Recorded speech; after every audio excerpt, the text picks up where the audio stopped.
किस किंधापति, लंकापति किस किंधापति, अब कैसे पाऊं बढ़ाना है।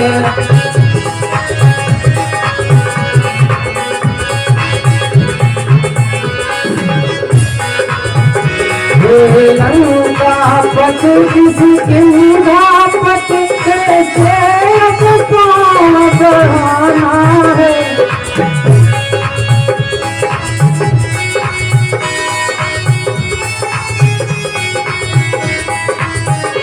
लंकापति तो चुप बैठा है, कुछ खबर नहीं क्या खाना है।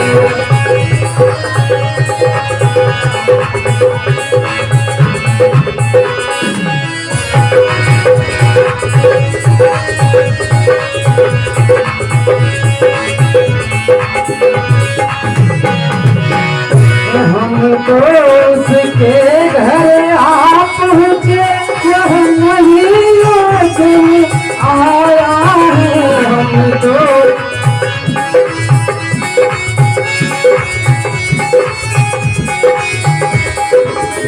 लंका के द्वार बंद क्यों है, कुछ भेद न उनका पाया है।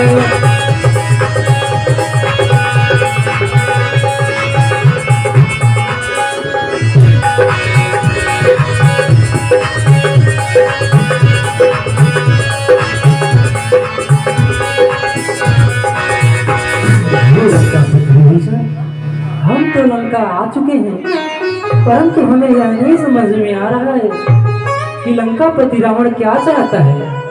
उसके नगर के सारे दरवाजे बंद क्यों हैं?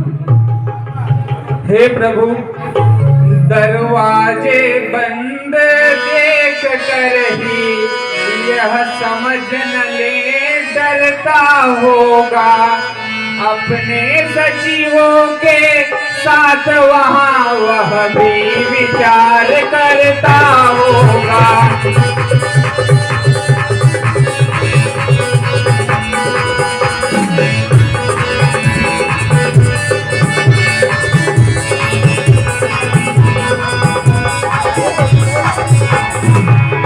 कुछ दिन और देखिए राह, यह वीर नीत बतलाती है।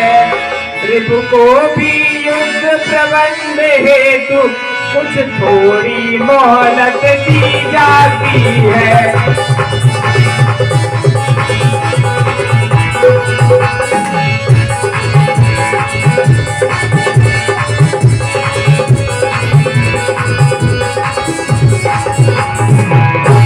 प्रभु, वह जरूर अभिमानी है, लेकिन वह अपनी पूरी सचिवों के साथ नीति, रणनीति, कूटनीति बना रहा होगा।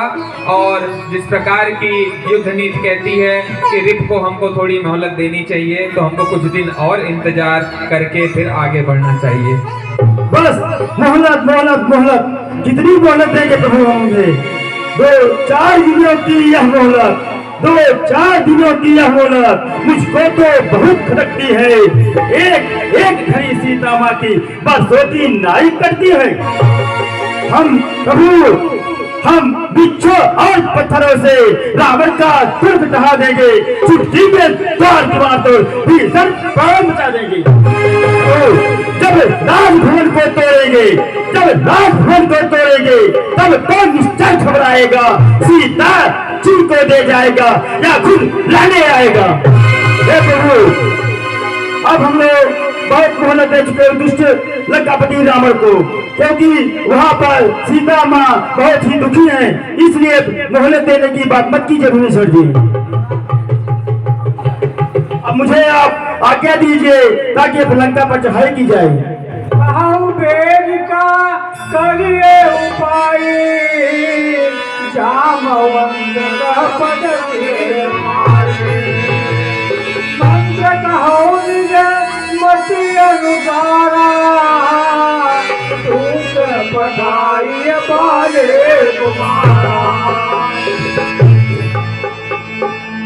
हे नाथ, हमारे विचार में यह आ रहा है कि लंका पर चढ़ाई करने के पहले प्रभु बाली तनय युवराज अंगद जी को समझा बुझा करके भेजिए लंका में। यदि वह उस अभिमानी को साम दाम दंड भेद चारों नीतियों का प्रयोग करके समझा दे तो प्रभु अगर वह मान जाता है तो युद्ध करने से अच्छा है आप युवराज अंगद जी को दूत बना करके भेजिए प्रभु। यह बलवान बाप के बेटे हैं, रावण को हर प्रकार से समझाने का प्रयत्न करेंगे प्रभु। एक मंत्र सबके मन माना, अंगद सन कृपा निधाना। हे पालित ने तुमको तो हम अब पुत्र समान समझते हैं, लंका में दुश्मन के घर में इसलिए भेजते करते हैं।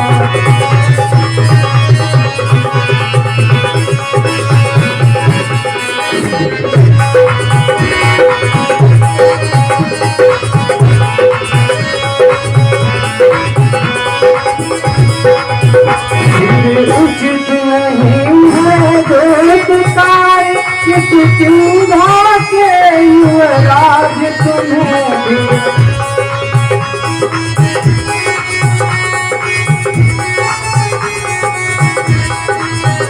कभी सेना के संचालन का शोभा देता है साथ तुम्हें।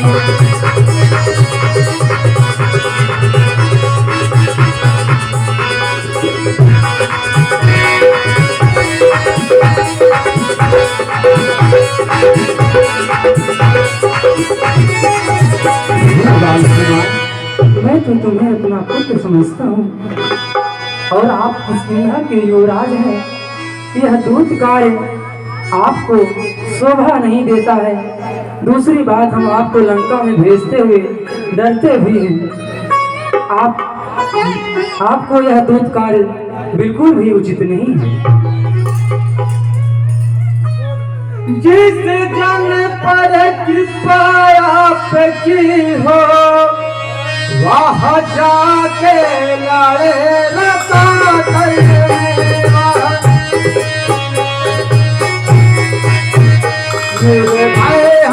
उसको भय न कभी उदिया जलते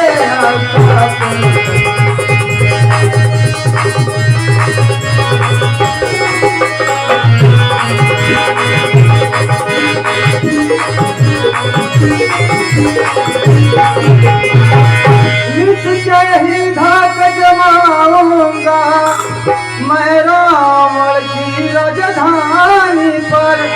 प्रभु का प्रताप तो ऐसा है पत्थर गए हैं पानी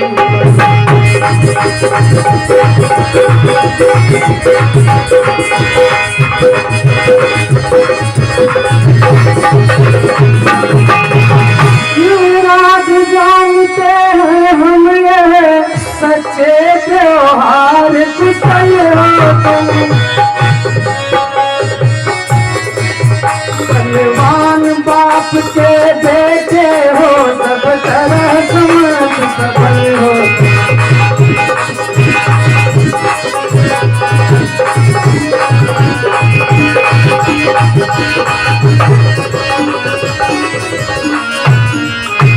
कुछ धर्म नीति कुछ राजनीति कुछ बल भी दिखलाते आना।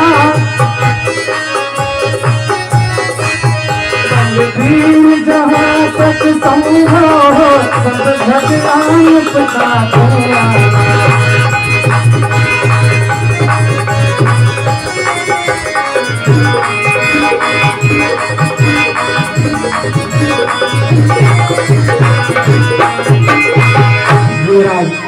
मुझे अच्छी तरह पता है तुम व्यवहार कुशल हो, परंतु हे युवराज तुम वहां जाकर उस अभिमानी रावण को साम दाम दंड और भेद इन चारों नीतियों से समझाना। और हे बलवीर, जहां तक संभव हो सारे झगड़ा को खत्म करने का प्रयास करना।